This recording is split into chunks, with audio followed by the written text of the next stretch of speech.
Hey all, my name is Kurt and I'm here with Trenton. Welcome to SLB Basement Bourbon You're Bar. just going to keep going, okay. I'm just going with All right. it. You know, I thought that was kind of cool. You kind of messed it up. It was something. I messed it up. You kind of screwed up my intro there. I thought it was really unique.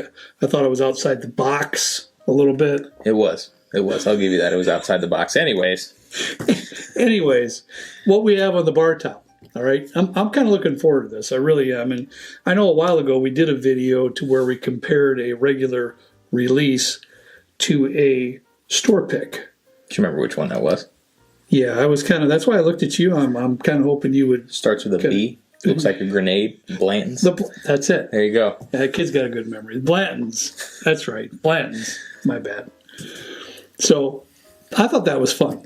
I really did. And if I remember right, correct me if I'm wrong, but on that particular video, I liked the regular Blanton's better.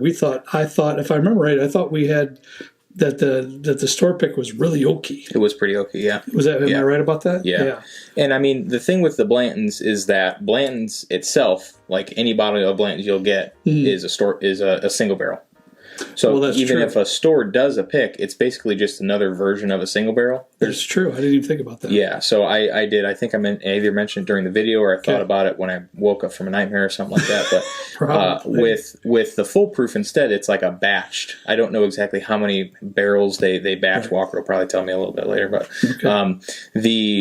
the only difference is that obviously with the store pick, this is a single barrel of the foolproof, whereas this is a single barrel, the store pick. The non-store pick is just a culmination of a bunch of different barrels. Yeah, so it's batched, and then proof down. Because I did notice too, it must be proof down because both bottles are 125 proof, unless it's like a huge coinky dink.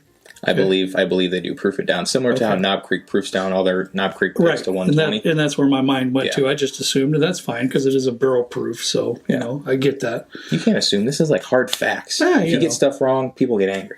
Well, that's true because I do look at the comments. You spit on me. Well, I did. Well, I kind of apologize. Only a little bit. Jeez. Well, what I really was looking forward to, Trenton, as we this one on your left, this one is the regular release. The one on your right is the store pick. So that you know, but I guess to my fault, I just haven't been reaching for the 1792 foolproof. It's been on the shelf down there the bottom shelf for a long time. Problem. Yeah.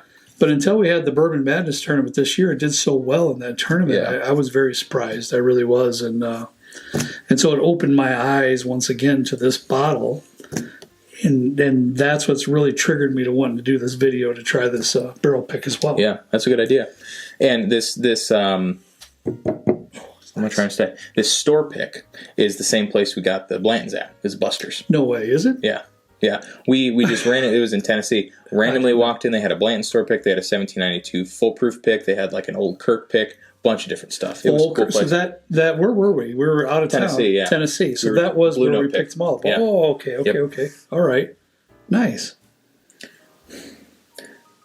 The nose is really nice. One thing that I always get on the nose from these though is like a tobacco-iness, like an earthy, leathery horse saddle kind of thing. Okay, I can follow you with that. Even the horse saddle? Sure. I mean, I can, because I get what you're saying there, but I get a lot of sweetness on the nose. Yeah. And the aromas are very sweet, but yet, supported with those tobacco and leathery notes. So, in other words, I guess what I'm saying is that those notes aren't obtrusive at all. They kind of help support the nose. It's actually extremely nice. It's fine until you get like your nose too close. And really? And then you... you feel that proof? Caught me by surprise. Yeah, you kind of get that clip proof, it or don't you? Make a meme, a gif out of it, whatever. That happens almost every video, unfortunately. Carlos? One of them, yeah, actually. Carlos. Okay. Yeah, the nose is really... Even the back of the little label here, though, says like a smoky taste, which I can sort of see because there's something a little bit different about the palate that I could like. Maybe that tobacco-y smokiness that comes through on the palate for this is what they're talking about. Yeah. So good. It's rich. I feel it's a bit creamy. I definitely get a little bit of caramel sweetness, but immediately it delves into darker territory. And I'm still going to stick to my guns, Trenton. It's almost like this. Oh, the Getz's caramel creams. Yep. Yeah. It's almost like something like this, but like if you were to to, you know, those like smoke things, like cocktail things. Yeah. It's like you smoked one of these with like an oak or something, a little bit smoky. Okay, sure, why not? That's nice. Yeah, fantastic.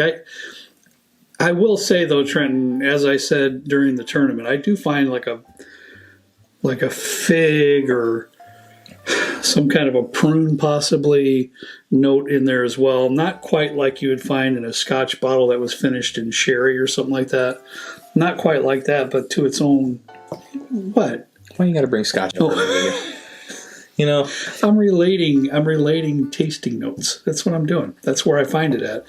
And I find that note quite a bit in sherry finished Scotch bottles.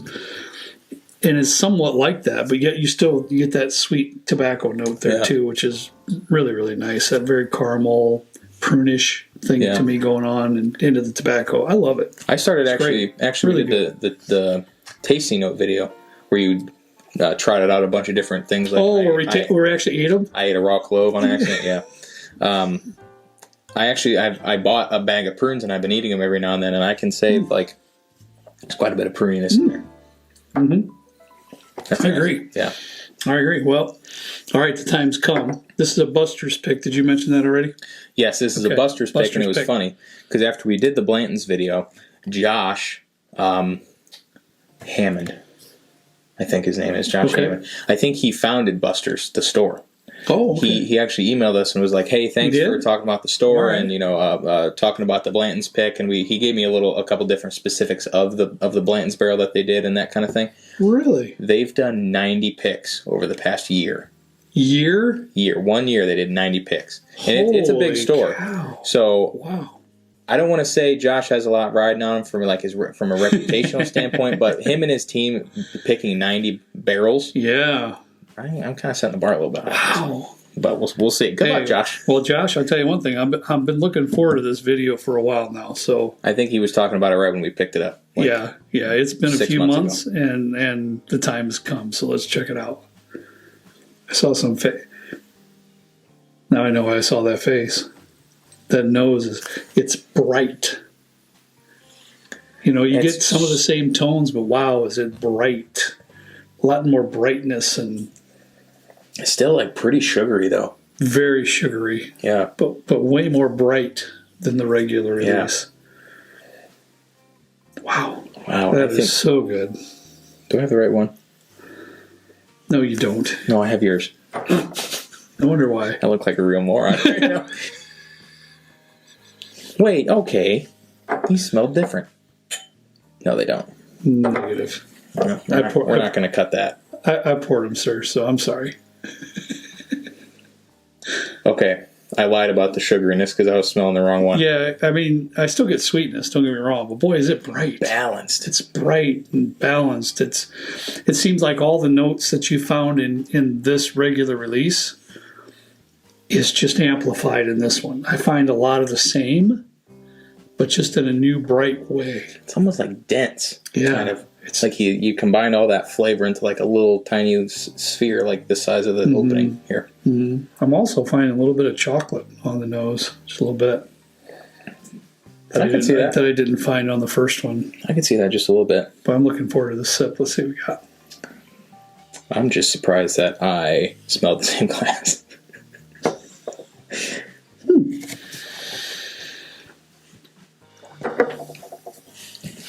Wow. I find, you might think I'm nuts. Do you? No. Yeah, you do. Well, say what you're going to say and then I'll let you know. I find some stuff, but I really feel there's a little bit of a citrus note in there, like a bright citrus type something going on in there as well. I don't find that initial sweetness right on the palate with this one right at the beginning, like the caramel, like you just pulled out the caramel chews. Yeah. I don't find that as much with this particular bottle. But the first sip was fantastic of in itself. But it's different. It's different than that one. I've talked about this before, but I honestly feel like this pick has sort of I had the word in my head and I just lost it. Like a reduction quality to it, where it's similar to this, But this one is so much more amplified. It's like more dense. It's more rich. It's Maybe that's where I'm coming up with oiliness. this citrus thing. This Something. lemon. Because I'm thinking Lemon? well, okay, going around, not lemon. Just something brighter. It's just hitting me, the brightness of that sip compared to the first sip. Maybe my mind is going immediately to citrus because it's so much brighter than the first one. You're talking like a starburst. Yeah, whatever. But you know what I'm saying? It's just so much brighter than the first one. It's just, and maybe that is because it's just all the flavors are just that much more amplified, too. I'd like to spend some time with it. This is my very first taste of this bottle. It's been open a little while, so it's aired out some. But this is my very first taste of this bottle. Man, that oak is there, and it's pretty front and center, but it's like a sugared oak. Very nice. Honestly, I think the sweetest 1792 full proof that I've ever had. I will say that. I love it. It's great. Wow. Josh. I love it, and I love this one, but they're different in their own way. It sounds so weird because I love them both. All right, they both have some similarities, but yet again, they're both very different. Now, if that isn't, an oxymoron all the way around, I don't know what it is, but it's just hard to explain. Ooh, now it's hitting here. I get like a little like a cinnamon graham cracker, kind of there towards the end. Now that it's sitting there, wow. I'm glad I picked this M out. I don't know if you can see this, but like the legs on this thing are just, you can see my fingerprints, but like the thing is just coated. The mouth feels spectacular. Yeah. Well, Josh, if you're watching, I'd say you did pretty good. Mm-hmm. I would give this like an A++. Definitely, it's up there. It's a magnificent sip, and so is this one for that matter. But man, we got to try to find a barrel pick 1792. We got to figure that out. Well, Walker and Ross and Walker. That would be so much fun. It just would be. Hey, you know what, guys? I hope you enjoyed it. I really kind of love this stuff. To where you it's the same product, but yet again, it's not. Yeah. And sometimes it's hard to explain. It just is. But sometimes it's a little bit worse. But sometimes it's just so great, too, on the other hand. So I hope you enjoyed it. Hey, don't miss the next video, Monday. Yeah. All right? This is my very latest original cocktail that I came up with, and we're going to do it on Monday. And the only teaser I'll give, it was spurned by you folks. You folks gave it to me in my head to get this original cocktail. You gonna tell me like the base is or nothing? Not at all. You're gonna have to figure it out. Stay tuned, Monday. I guess. Yep. And it all came from you. So the thought process came from you. So don't miss it. Come up Monday. Hey, as always, we ask you to please drink responsibly. We'll see you next time. Right down here with Trent and I in the good old basement bourbon bar. See you later.